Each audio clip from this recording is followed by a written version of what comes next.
Hey there YouTube, what's up? So today we're going to start pulling all the wiring and the headers off, and then the valve covers and the heads, because I'm going to start switching everything over to those 243 heads soon. Plus I want to inspect everything, see how the cylinder walls look, tops of the pistons. Hopefully the heads are still good. Buddy of mine wants them. Then we're going to switch all the dual valve springs I have on the heads over to the 243s and the titanium retainers and all the Texas Speed good stuff. And then Sean at the block shop is going to be porting them. We're going to do some other little things with them. I'll go over it more once we get there. Till then, just going to get it prepped and ready. And I'm hoping my trick with the using my impact on the water pump, I filled it in the bottom where the thermostat is, took the thermostat out at the time, filled it up with coolant and spanned the water pump. And nothing came out until like almost 4 liters of coolant went in, and then green shot out the top. So I'm assuming that worked.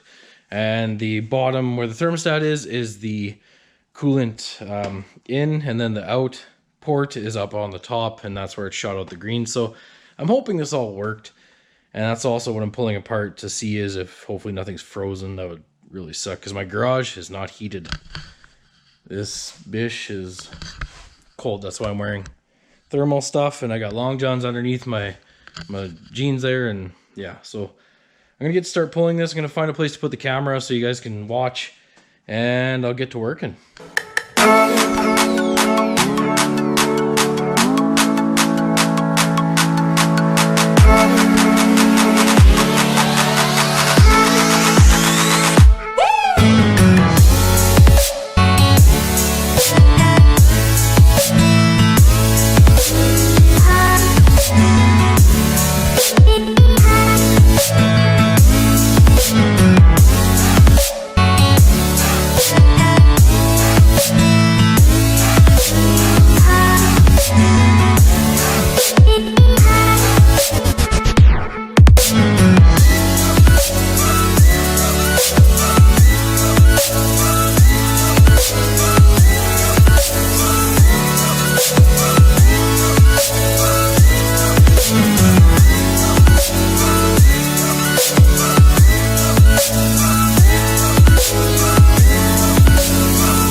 So I got these Michigan Motorsports O2 sensor extensions. They worked great all season. They're like 30 bucks or something like that. Where we have them placed on the headers, yeah, the wiring specialist harness doesn't quite reach that far. So I got these. They worked fantastic. Can't complain at all for the price and for an Amazon buy, you know what I mean? So thankfully, I found those and they worked out as well as I wanted them to. Okay, so next I am going to pull these vacuum hoses. There's still so much fire extinguisher everywhere. You can see on the valve covers. I don't know if you can, but I'll try and get a zoom in on that. Oh, that one's not going to come off there. Don't think. Oh, that's tight. Okay. Cut that off, I guess.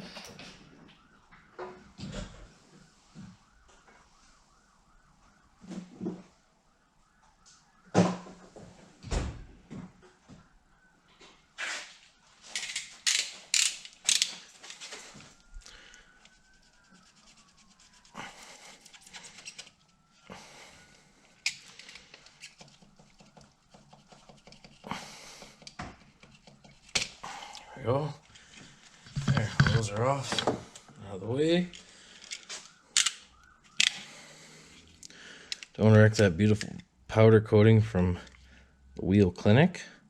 I'm gonna get my turbo coated this year again, since last year I got rid of it and I couldn't afford to put it on. So now I got a new turbo.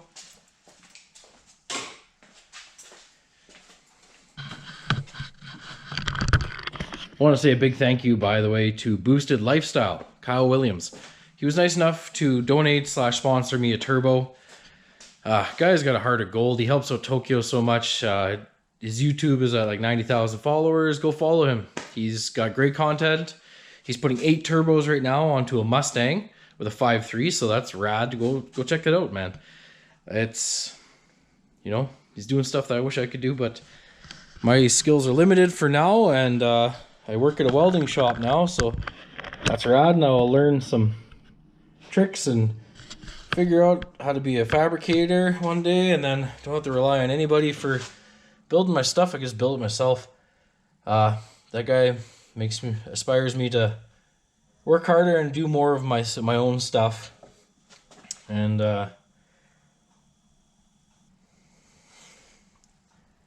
looking forward to changing some of my lines here too. Just looking at that, sorry to get distracted, Panda, but that's the way my brain works. Just look at something and you're like, oh, need to change this, need to change that. Actually, I'll bring you guys over here. So you can see right there, yeah, well, I can't really see too well. Hang on, let's see if I can get a flashlight over here. Okay, so this is way too tight. That oil hose is touching my header, and it looks like it got really hot and started to peel the reflective stuff off of it, possibly caught fire. Because when I had that fire in BC, that's right about the area I was in, and that looks like it got really hot. So I'm going to take this line and I'm going to route it on the back side. Then I'm going to go down here and try and route it down there further so it's out of the way, because especially with going turbo, we're probably going to set, oh man, I have no room up here. Holy, I just looked at this now. See, what I was going to do was I was going to put the turbo here and have the hot side here, and then have the exhaust go that way. But looking at this, I don't know if I can. Son of a bitch. So my other option is have this come across, go down, put the turbo down here. So the hot side's like right here. Exhaust go that way, and then the intake go that way, and the intercooler go that way, come through, and we're back into the intake. So I think we're gonna have to do it that way. Unless I get rid of this, and then I'll see if I can remount these coolers over there once we build a new bash bar, and they're kind of in the bumper on the bash bar off to the side of the way of the wheel. Then we clear up all this space, get rid of this, because in Formula Drift they don't have these. They don't have this radiator cross member here, so, or a removable radiator. Geez, can't think right now. Rad support, that's the word I'm looking for. So yeah, we're gonna have to change up some shit. And then I'll mount the power steering cooler, same thing over in there, and that one over in there. Then that leaves a lot more room in here, and then I can actually put the turbo like on a bit of an angle, I guess, right here. Yeah, I have to wait till I get back from Cody.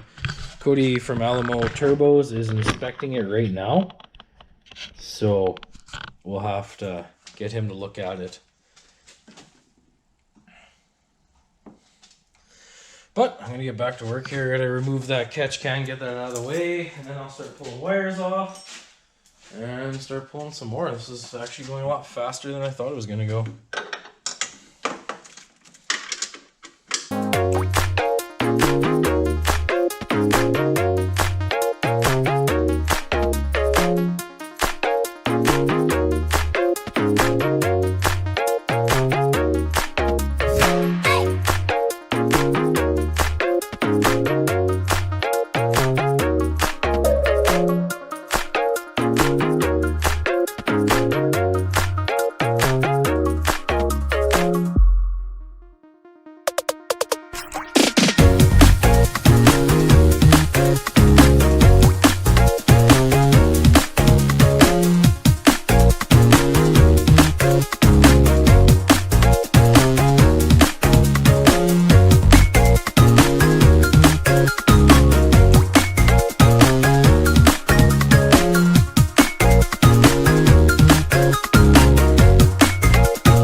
see, the CHE trunnion kit.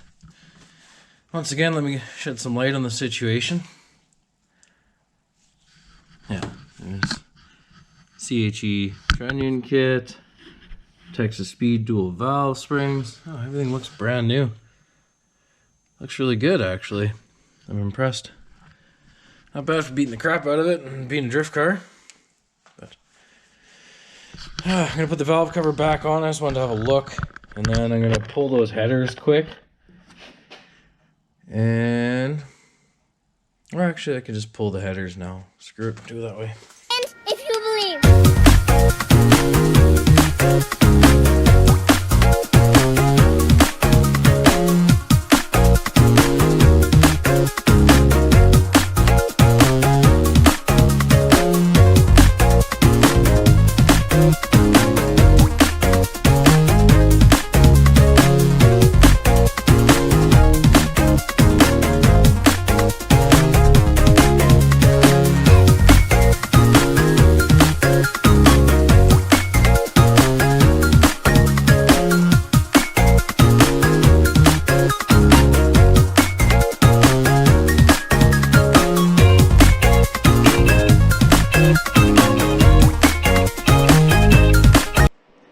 Alright, so came back today. I didn't need the power steering pulley puller. I ended up being able to fit a 10mm wrench behind there and pull those bolts out. So as you can see, I've got most of the rocker arms off now. This is the last one for this side. So there we go. Got that. Got the rocker tray. And we're going to start pulling the head studs. I got all the other ones loose and ready to rock and roll. And yeah, I just have to undo the center ones for the head studs, and then I will move on to pull this head, and then I will go to the other side and pull the other head.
one side done.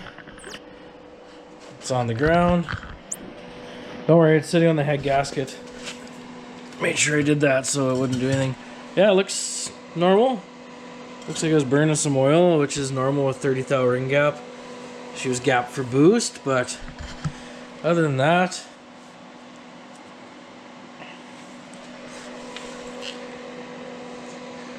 that's all dirt from me. Yeah, they don't look too bad at all, actually. Like, the plugs don't look like there's too much oil on them. Everything looks good. Wicked. So let's pull the next side. Cylinder walls look good. Stoked on that. Nothing looks damaged at all after a race season, so that's really good. But time to get working because I got to get the F out of here sooner than later, so crunch time.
Clap your hands if you believe.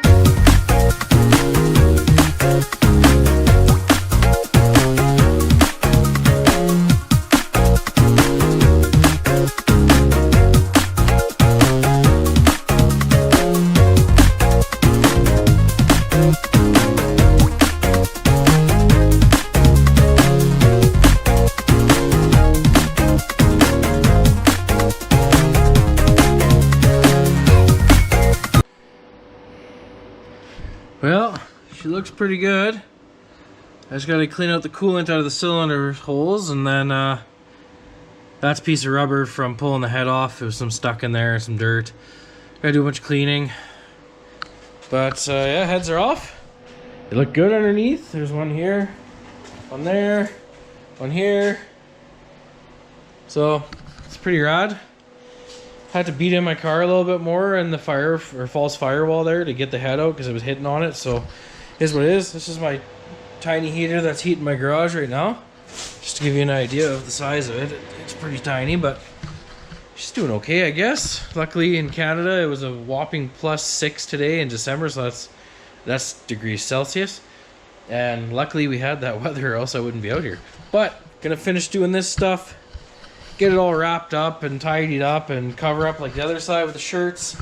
And then the heads will go to the block shop to Sean Switzer. He's gonna do my headwork porting. We're gonna do oversized valves, and then get those dual valve springs and everything from those 317s into the new heads, and they'll be ready to rock and roll, make some more power, bring my combustion up from 9.1 to 1 compression up to 9.8 roughly, 9.9 depending on if we have the deck them or not.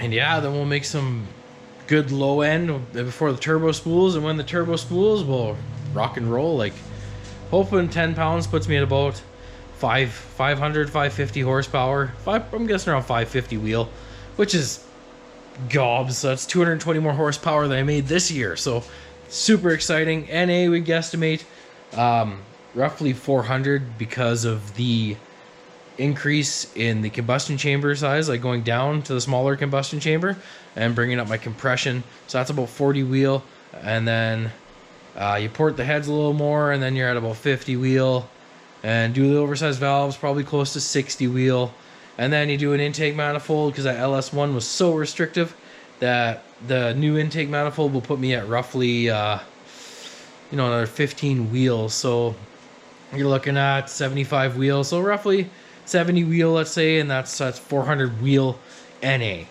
by just bumping up the compression and doing those few things. So that being said, 10 psi usually is 10 wheel horsepower per pound of boost, depending on size of turbo. So that will put me at roughly 500. If you get 15 wheel per pound of boost, there's 550 right there. So that's tons. I'll be happy with whatever 10 pounds puts me at. I can't be greedy. Gotta fix those oil lines now. Now that I've seen that, that's kind of scary.